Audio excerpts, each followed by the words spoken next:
Hello again.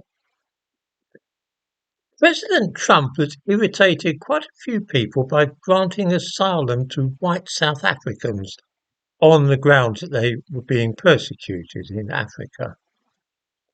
Since the white people in South Africa surrendered the running of the country to the majority population, we have seen the same kind of scenario played out which many former European colonies have witnessed since the end of the Second World War.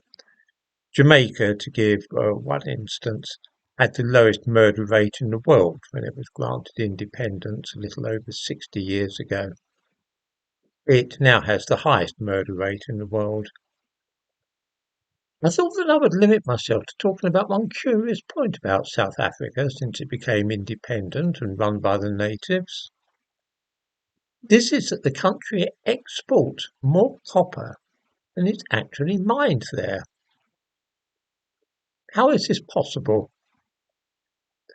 The answer is that much of the copper exported from South Africa is in the form of scrap, that is to say copper which has already been mined, refined and turned into a pure form of the metal and then recovered from somewhere.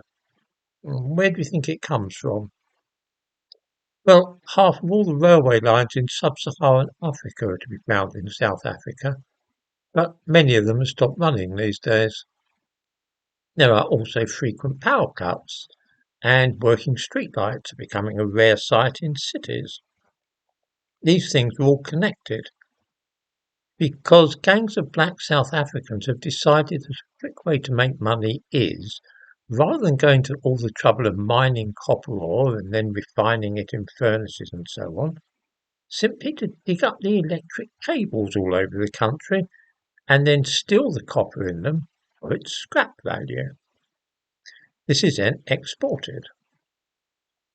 There is a lot of copper to be found alongside railway lines and also buried deep in the ground in the form of the cables which carry mains electricity to homes.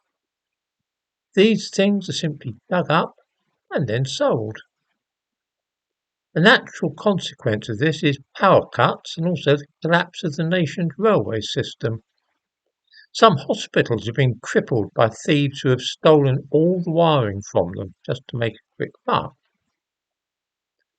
Building up a modern industrial nation which has things like railways, electricity, telephones and running water is a very slow process, and it is one which means planning years ahead.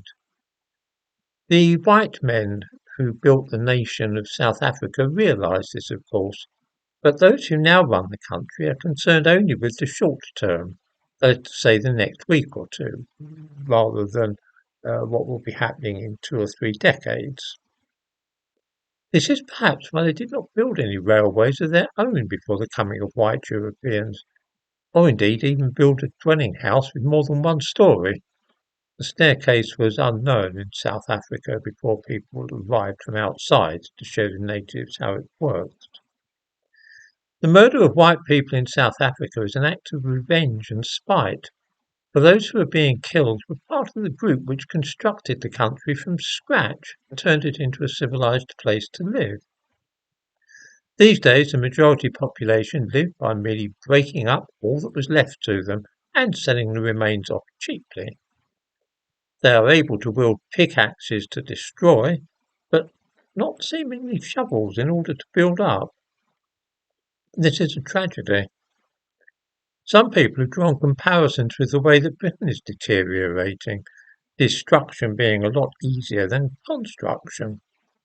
What is seen today in South Africa might perhaps be a harbinger of the future, a glimpse of what this country could descend into if we are not careful.